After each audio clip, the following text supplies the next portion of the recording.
He and the other passengers of the train witnessed a white man get beheaded by some cannibals, and they roasted his flesh and devoured it instantly. A couple of steel hulls rusting away and wooden ones rotting away. This one's still got a cannonball in it.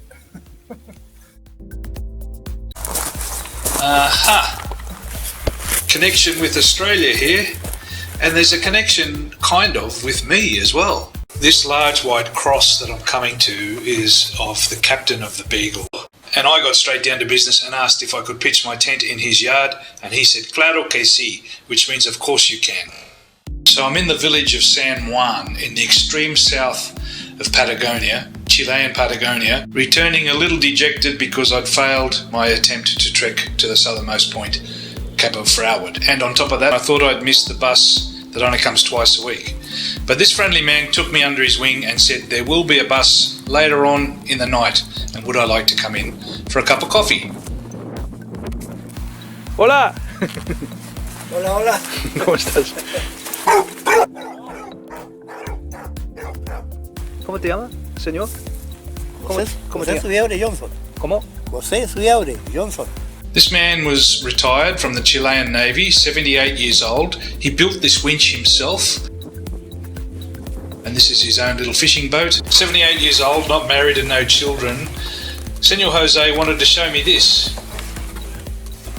Esta es una piedra, esta sí que esta no es metálica. Initially I thought it was a cannonball, but now I think it's a sinker of some sort. Ahí quise romperla. 25, sí. 25 kilogramos se encuentra en la playa.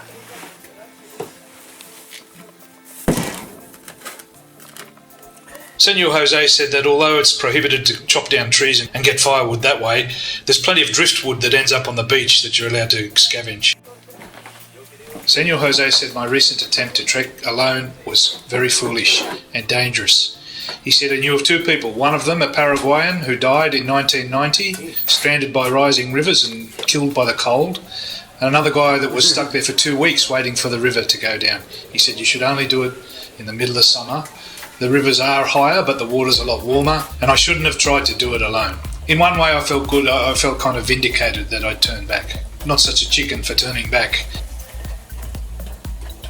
And now for my first hot beverage in a few days. Ooh, nice and warm. Señor José, ¿es bien idea ir para Cabo Froward en este mes o no? No, no es malo. ¿Por qué? Porque se viene el invierno y empezaba para arriba. ¿Y otras personas se murió en esa época? Claro, se murió una persona y el otro lo hizo volver, digo, que ya venía el tiempo malo. ¿Y qué fue el problema por ellos? Por 7 días de lluvia que hubo y ahí se murió la persona. Y el otro que le hizo volver se salvó. Entonces, ¿es mala idea ir en este? En esta época, sí. En abril ya es malo. Una persona se murió y el otro se volvió. Se volvió porque le dije que iba a seguir el tiempo malo y se volvió. Para turismo no es época de ir de tiempo. Now, Senor Jose explained a few things I hadn't thought about before I set off on that trek. One is that it's not just the time of year.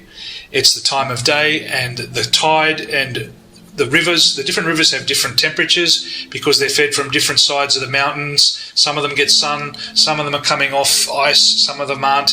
And even the temperature of the current that's coming in with the tide can vary.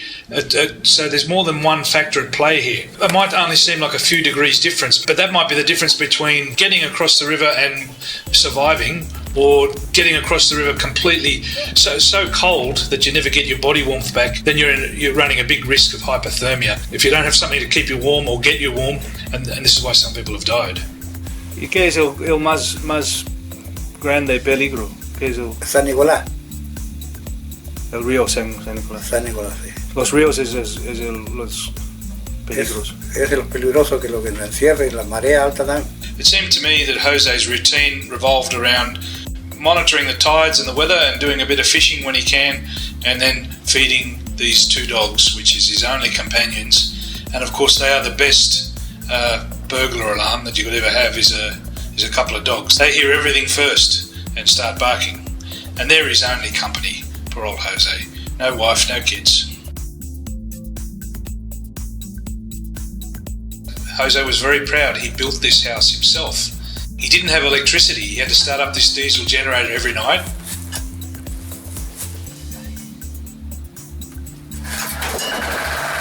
So he could watch his favourite show, a game show called Calle 7 or 7th Street. But then we heard the bus go past. Now that's Mount Tarn in the background there. Even from here, this late at night, you can see it's got snow on it. Charles Darwin climbed that in the 1800s, but he was smarter than me. He climbed it in February, a bit warmer. Jose said the bus would go into town, turn around and come back, which it did, and like a good host, he saw me off. And when the bus driver opened the door and saw me, he recognised me and he smiled. And he simply said, demasiado frío, like too cold. And I said, sí, yes. Back to the hostel. Speaking of heavy rains, next day back in Punta Arenas in the town, I saw evidence of floods. It really had deposited a lot of dirt, and at a very high level. Look how high that was. It looked recent, and maybe I would have been stranded somewhere down in Brunswick Peninsula, so I'm glad I turned around from that trek.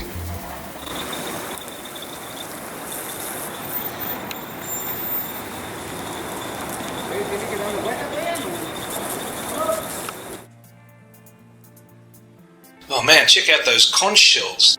Just one of them would be a meal in itself. But you have to buy them from reputable outlets. I guess this guy is, because there's signs everywhere saying they can be toxic due to the red tide. Wary of getting snowed in, I was tempted to head north as soon as possible, but I had a few little chores to do, and one of them was to fix the headlight. Both high and low beam were not working. It took a while to get it off, but eventually I found the bulb was blown, and I got that working again.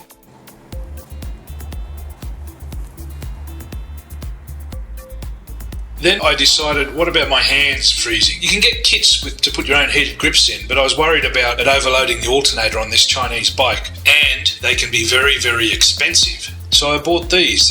This looks a bit like a tea bag, but it's actually a USB powered heating pad that come in these mittens that you can buy online at eBay from Taiwan for $5. When they were plugged into my laptop, they were so hot that I had to keep unplugging them. But on the bike, with the chill factor of freezing wind, I think they'll be just right. And being only USB, they won't draw much current. I've added some USB powered heating pads taken out of a mitten that I bought on eBay. I'm hoping it's going to work, just to take the edge off the cold. So I just wired it in here. It's only 5 volts. Power will come out of there. Powered off the battery, shouldn't drain it too much. It should just be enough to keep my hands warm. Even with these hippo hand things that I've got, I still get cold hands with gloves and that hippo hands. This might be just enough to save my fingers. Then I had another problem. The motorbike wouldn't turn over. I don't know whether it was a flat battery or just the cold weather, or because it had been sitting for 4 or 5 days. So I went and bought this other one. It was the same capacity, but it was just slightly too big to fit in the space in the side of the bike. So I just put it in the front box. I didn't connect it yet because I need to put a Schottky diode to stop it draining. Otherwise the batteries start fighting each other and one overpowers the other and you end up with one flat battery. So it's in the front box, but it's not connected at this point in time. I had these jumper leads and I was able to jump start the bike, and the next day on the original battery it started first go, so I guess it was just a colder day or whatever, or it just flattened up while I was trekking. I had a go at fixing the leaking exhaust, but not very satisfactorily. She's looking a bit jaded, the old motorbike. I also topped up the oil, tensioned the chain, all ready to head north, but first I wanted to check out a local museum. The museum had some very interesting exhibits. Now here is a cross marking the grave of Pringle Stokes, who died down near San Juan. He was the captain of HMS Beagle. More on that later on, but that's the original wooden cross that marked his grave. The brochure that they give you when you come into the museum says it was founded by some Italian Salesian Catholic priests that came to this region and is dedicated to documenting the history of the native and ethnic groups that lived in this area. And that is true. When you look around and see all these black and white photos of the native people, The thing is, much like what happened in Tasmania and other parts of Australia, in hindsight it was misguided. The missionaries tried to save the native people from homesteaders and gold miners that just wanted to kill them and steal their land, and many of them died on the Silesian missions, transported on boats from various islands and other parts of Patagonia, like I spoke about in that previous episode. At one time, the men had a bounty on their head and they were just killed. The women and the children, the babies, they were rounded up and put on missions. Like this boy, Iones Koskpe, around about 1899. His father and all the men in his community on Tierra del Fuego were killed. His mother and his brothers were kidnapped and taken to a Silesian mission on Isla Dawson. Although many died on the Silesian missions, he survived, moved to the north of Chile, and he has descendants that are alive today. And they are fighting that their tribe, thought to be extinct, the Selknams or the Onas, get some recognition from the government, just like the Mapuche and the other Chilean native people have. Ostensibly, the Silesian missionaries tried to protect them and educate them, Christianize the Selknam, but in effect it was a bit like a concentration camp. They were put to work and the population dropped from 4,000 to only a few dozen within a few decades, and the missions closed in the early 20th century because the native people fell victim to European diseases like smallpox, tuberculosis, measles. I mentioned how this museum is run by the Silesian Catholic Order, and that order was founded in the 1800s by Juan Bosco, or Don Bosco, and they have this framed newspaper article talking about how he had a prophetic dream that the Silesians would prosper in this region and how it has prospered due to all its natural resources and the arrival of the Silesian missionaries. Maybe I should explain that a little bit more. Don Bosco had a series of dreams which he eventually convinced the Vatican authorities were divine prophecies that mandated that the Silesians become missionaries to the native people of Patagonia. At first he could not identify the native people nor the geography or topography of the scenes in his dreams.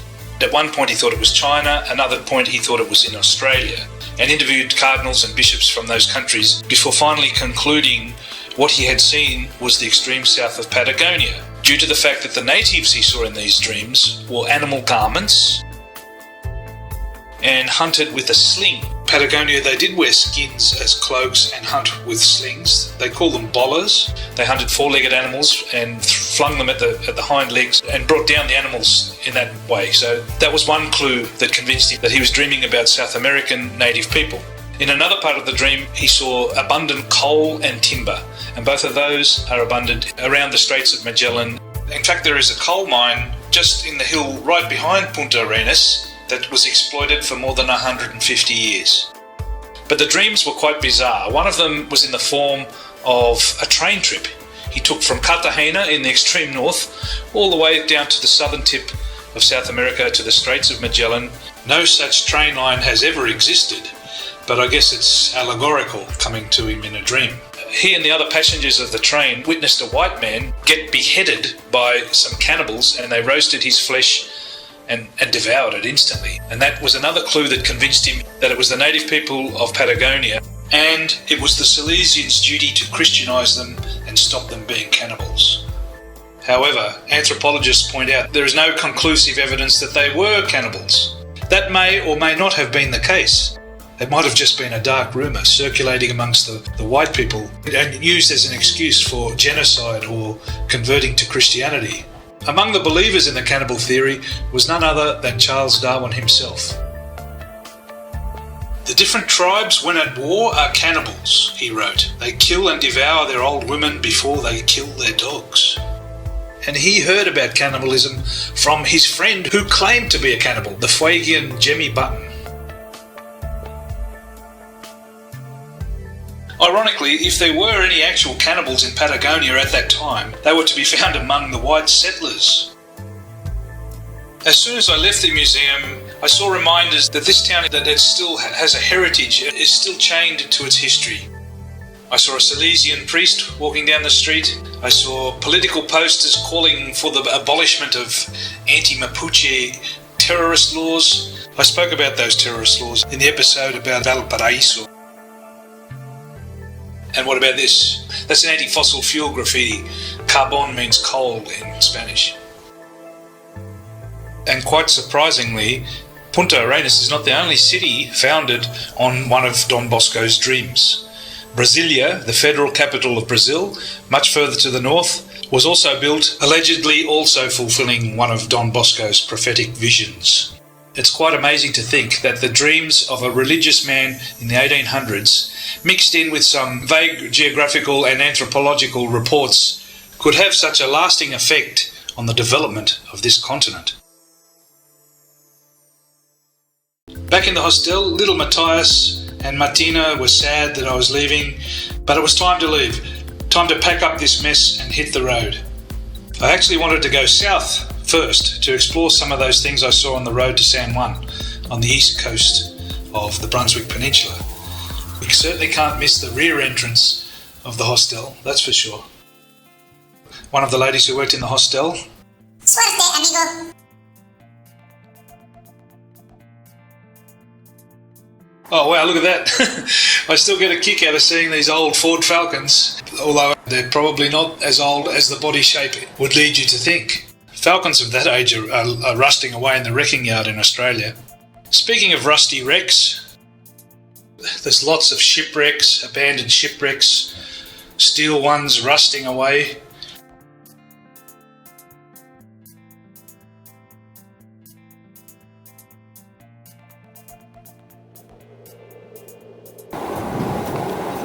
A couple of steel hulls rusting away.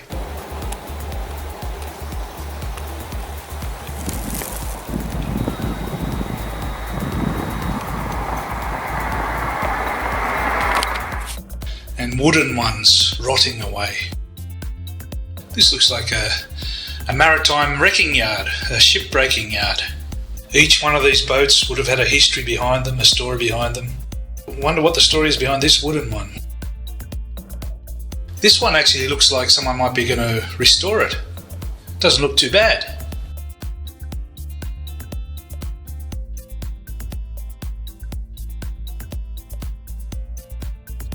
Now that's rather strange architecture.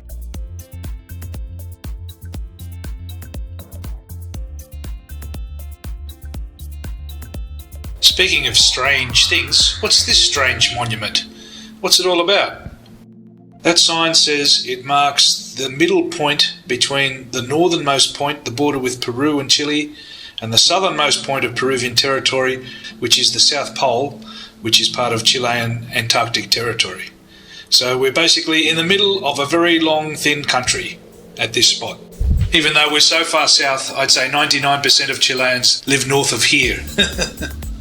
You know, I think there's a geopolitical aspect to this monument.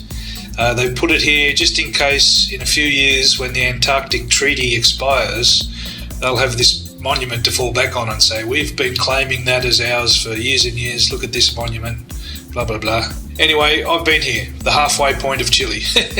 Got to take a photo. The road led down to these towers, which was the ticket office for Fuerte Bulnes. This was the original site of Punta Arenas, founded in 1843, but 6 years later they relocated to Punta Arenas because it was a more favourable location. That red roof building there is the cafeteria where I had a quick cappuccino.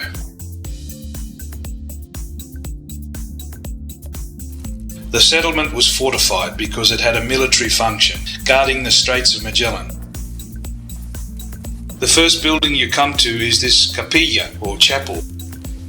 And it looks like it's still in use. Everything here is a reproduction, but it's still in use by the look of it. Tourists come here and look around, and it's a very important site from the point of view of Chilean history. And really, you have to admire the architecture of this log cabin chapel. It's quaint, it's elegant in its own way.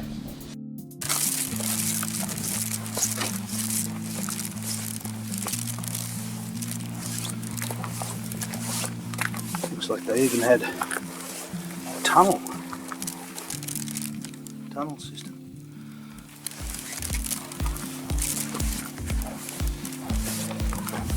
Guns defending the Strait of Magellan from foreign powers who might like to control it. Read Britain France, the strategic straits that they are.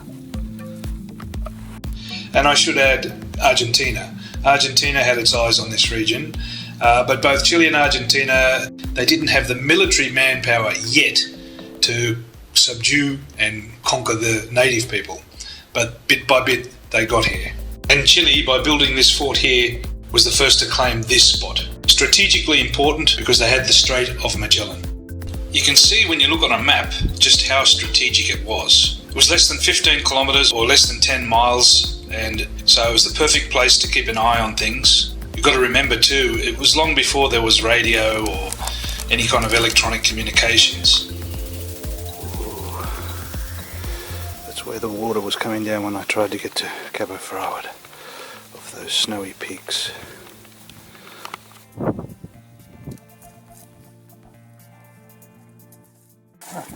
This one's still got a cannonball in it. House of the Officials, right next door to this tower, which is the prison, Carcel.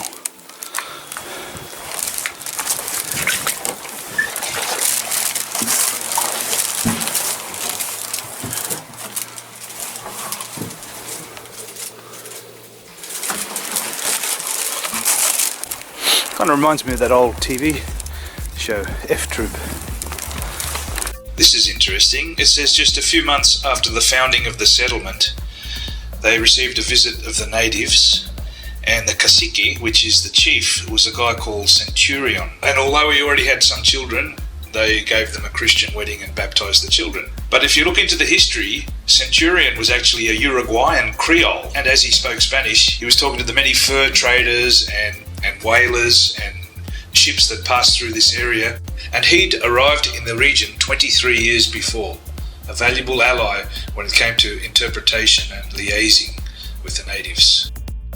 This is interesting too because it mentions Father Pasolini, who I mentioned in the previous episode as the road builder. He led an expedition north to find a more suitable site for the settlers that kept arriving. And along the way, he planted potatoes. And on the way back, he noted that the potatoes grew the best in a place that was marked Sandy Point on English charts, which literally translates as Punta Arenas in Spanish. So after 5 harsh winters, they decided to move the settlement to Punta Arenas. Sometime after I left here, archaeologists made an interesting discovery when they dug up some skeletons and did a bit of investigation. At the end of its short existence, a French boat had a death on board and they buried the man here in the fort. And it was Paul Gauguin's father. They were en route to Peru and later to Tahiti. The DNA matched with his known relatives. This sign says that the settlement was built with just axes and wooden logs under the direction of a Prussian naturalist called Bernardo Filippi. He is an interesting character that you could write a book about. After travelling all around the Americas in the merchant marine, he spent some time in Peru as a buyer and shipper of items for collectors and the great national museums in Europe before moving to Chile and falling in with the authorities there. He was a skilled navigator and fluent in several languages. In previous episodes I've spoken about massive German migration to southern Chile. Well, Filippi was its first proponent and initiator of these waves of German migrations, which continues till today, by the way. But it has a very sad ending. After setting up the colony here and trying to set up German colonies further north but still in southern Chile, he was sent back here to resolve a conflict. And according to Wikipedia, he was assassinated by natives and no one was brought to justice, and the circumstances of his assassination were never clarified.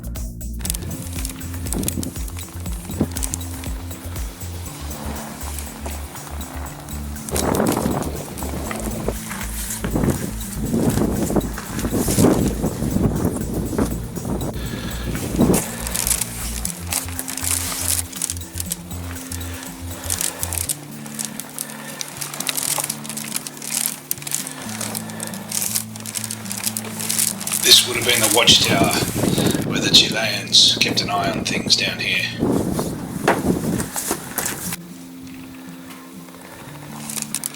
They call these monkey puzzle trees, but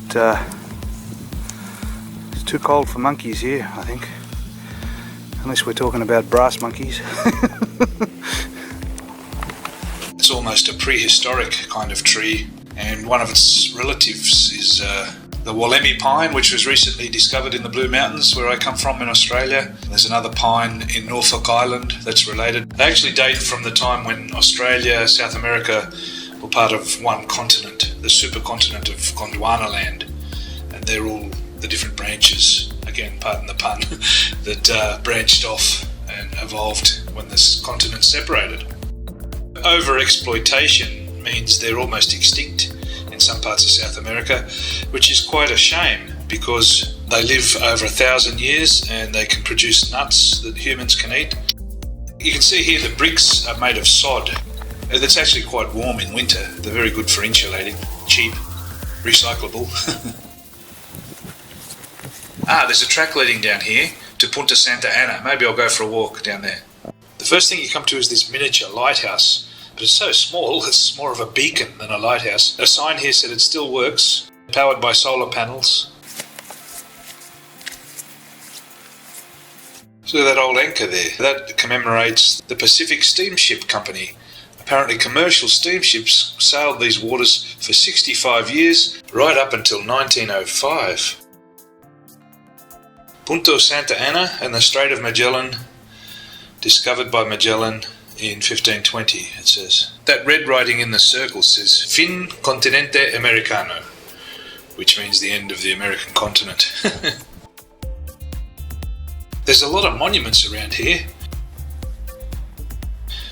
This one talking about the geology of the Strait of Magellan. It's where two tectonic plates meet and slip. They're actually sliding against each other in opposite directions a few centimetres a year.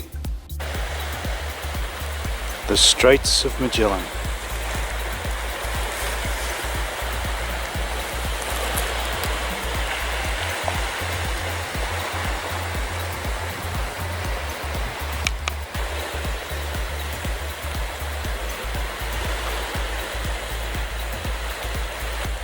It's relatively calm today, but if you look at the shape of these trees, you can see how the wind has shaped them. Time to head back to the bike, I think. Another monument. I don't know what this one's for. Something to do with navigation. I don't know. Well, there's a few more cars here, but glad to see that my bike's still got all its gear intact, apparently.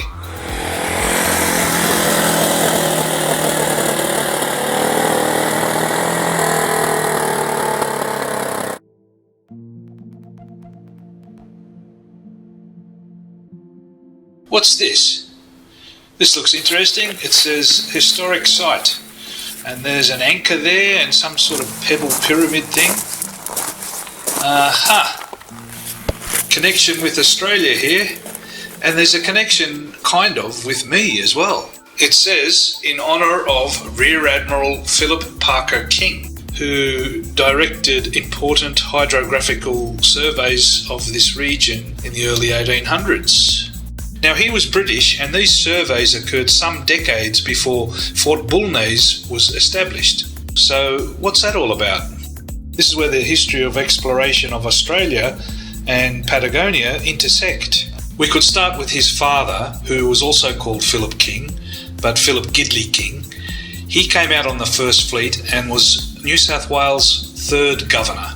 Later, he was put in charge of Norfolk Island, where he had some children with a convict woman, but later married a British woman, and Philip Parker King was his first legitimate son. Eventually, Philip Gidley King returned to England, and William Bligh, of the Mutiny on the Bounty fame, replaced him.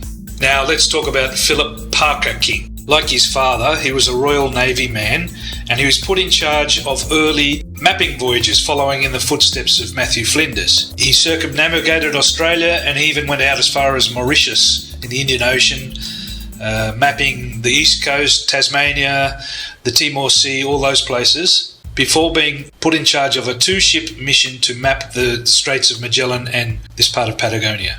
His ship was HMS Adventure, the other ship was HMS Beagle, which brings us to the other name on the other side of this little cairn. It says, in honour of the eminent naturalist Charles Darwin. As a young man, Charles Darwin was on board the Beagle, exploring this part of Patagonia, and it was his observations as a naturalist on that round-the-world voyage that gave him the ideas to write The Origin of the Species and give him the title The Father of Evolution. The day was almost over, it was getting dark, and I had to get back on my bike, but I decided to keep riding south rather than back up to Punta Arenas. And I'm glad I did, because the next thing I saw was the Cementerio Inglés, and here the connection with the Beagle is even more profound. This large white cross that I'm coming to is of the captain of the Beagle, the first voyage that it made, because the Beagle actually came to Patagonia twice. The first time, Captain Pringle Stokes was the captain, and he had distinguished himself in British efforts to end slavery in Africa. He was given command of this, but under the overall command of Philip Parker King, who was in the HMS Adventure. They were given orders to survey from Montevideo down through the Straits of Magellan and up to the island of Chiloé on the Pacific side. And they spent 2 years surveying these islands and made the best charts up until then in very bad conditions. So bad that Captain Pringle locked himself in his cabin for a month, and having been driven back by the storms and everything else, and feeling depressed, pulled a pistol out and shot himself in the head. However, he didn't die instantly, and he remained conscious, but he died 12 days later from gangrene. And they buried him here because the boat was just anchored around the corner in Puerto Famine. This is the view his eternal resting place has.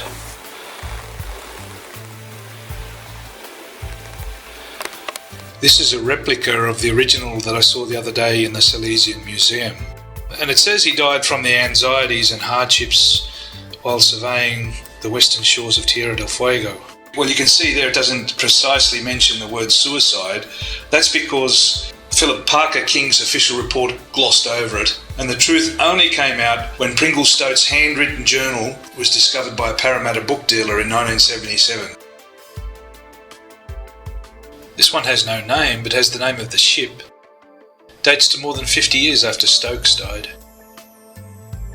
No doubt Charles Darwin would have visited Pringle's grave, because his replacement captain was Robert Fitzroy, and he was also the captain on the second voyage of the Beagle when it went around the world with Charles Darwin. He would later be a governor of New Zealand and also later took his own life. While Darwin is the father of the theory of evolution, Fitzroy is known as the father of modern meteorology for all the groundbreaking theories and papers that he published and barometers that he invented. But there was another person who was on both voyages. He was a young cabin boy on the first voyage and a midshipman on the second voyage, and that was Philip Gidley King II. Philip Parker King's son and Philip Gidley King I's grandson. And he settled in Australia and was also later a politician in the colony of New South Wales. I said earlier I have a sort of connection with the two names on that monument, and this is how it works out.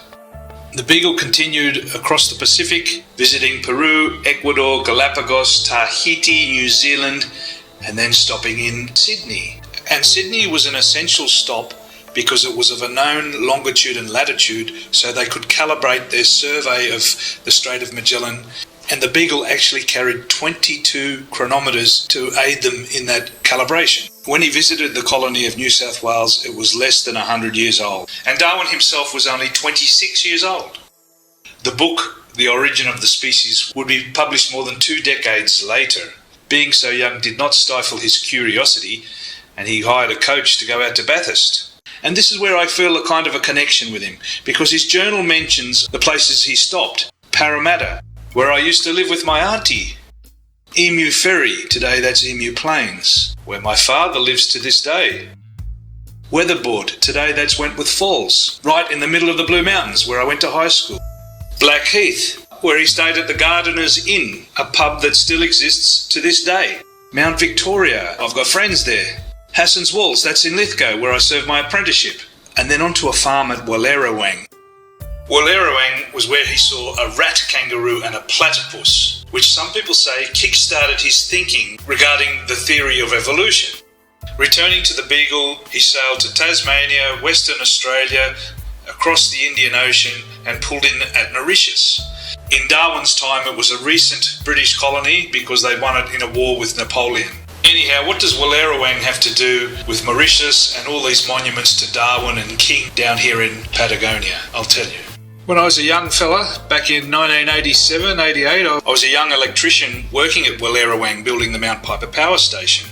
And I won a newspaper competition, and the prize was to join the first fleet reenactment voyage for Australia's bicentenary, and the state government of New South Wales flew the competition winners to the island of Mauritius. And there I met Dr. Jonathan King, historian, writer, organiser and patron of the first fleet reenactment voyage. I met him on several occasions. I still correspond with him now and again, and he is a direct descendant of Philip Parker King. But there are more historical connections. Every Australian schoolchild has heard of Matthew Flinders. Bass and Flinders discovered that Tasmania was an island. Matthew Flinders sailed far and wide, circumnavigating Australia, mapping it, and he was imprisoned for a time in Mauritius when it was a French colony. Matthew Flinders did much of his exploration in a ship called the Norfolk, made in Norfolk Island, and his sailing master was someone called Peter Hibbs, who came out on HMS Sirius, the first fleet boat that was shipwrecked at Norfolk Island, stranding the entire crew for 11 months on the island.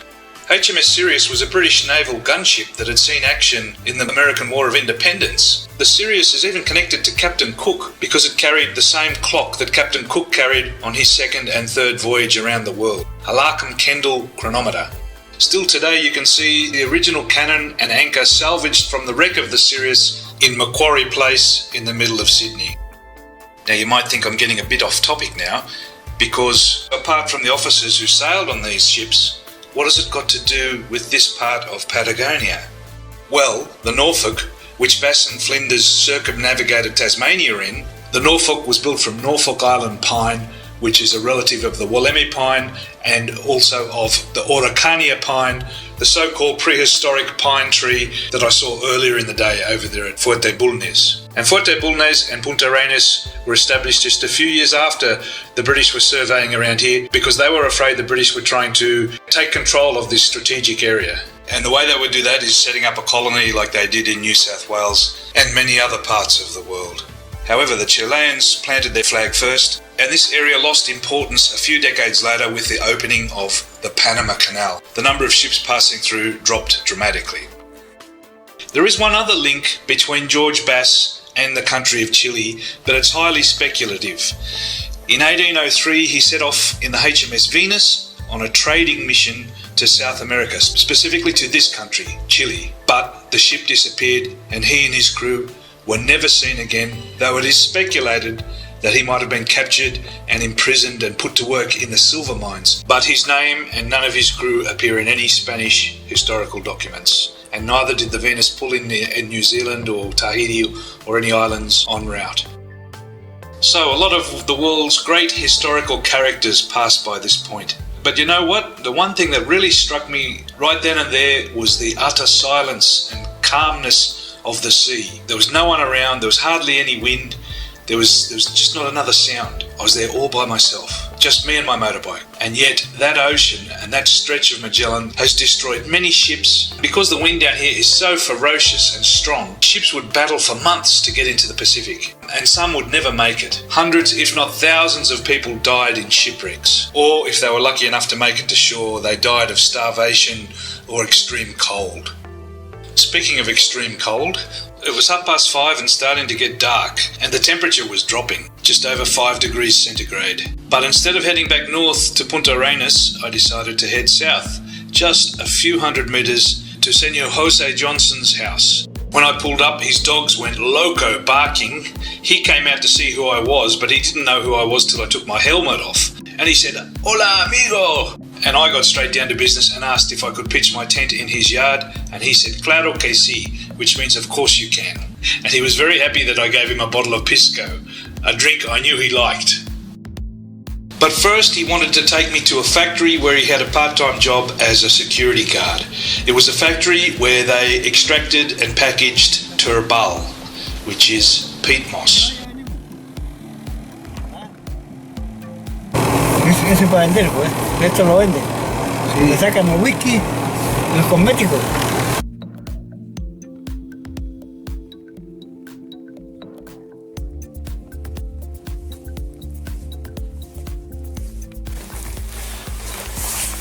El ferrocarril más sur en el mundo, ¿sí? Sí, hay dos. Hay dos. Dos carritos.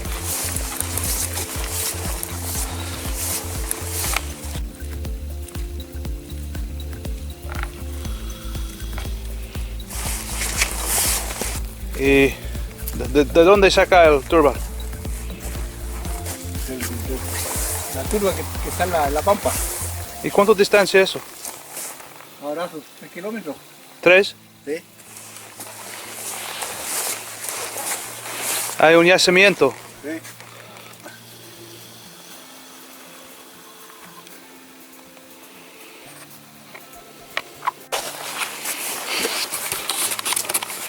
Lijano, pesado.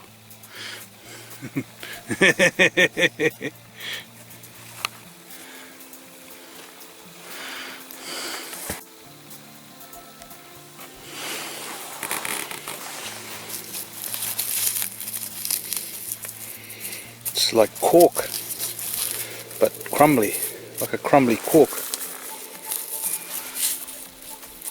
Spongy stuff.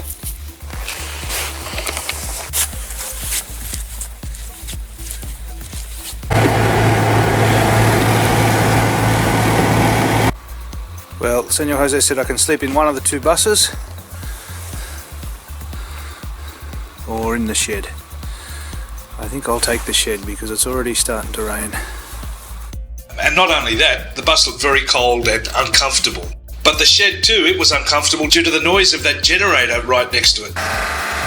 So eventually he convinced me to stay in the spare room in his house, which was much warmer because he had this stove that was just blazing heat out.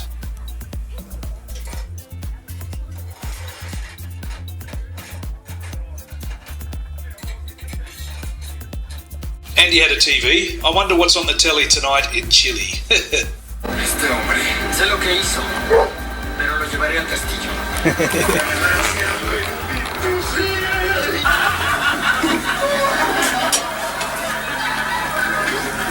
Exótica rara, cosas que quieren todo metido y eso te da. Y pasa lo mismo que aquí, me entendí, en su casa también quedan todo metido. ¿Qué es eso? That is Jose's bedroom.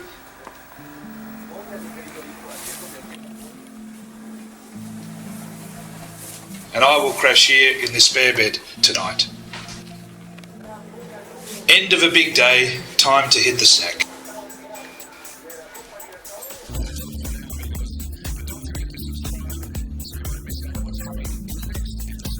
El esqueleto que tú hablas, Tenny, ¿qué fue? No, ese son secretos. The road down there is full of water holes, so I can't see how deep they are, so I'm not going to go through them, but this is as far south as I'm going.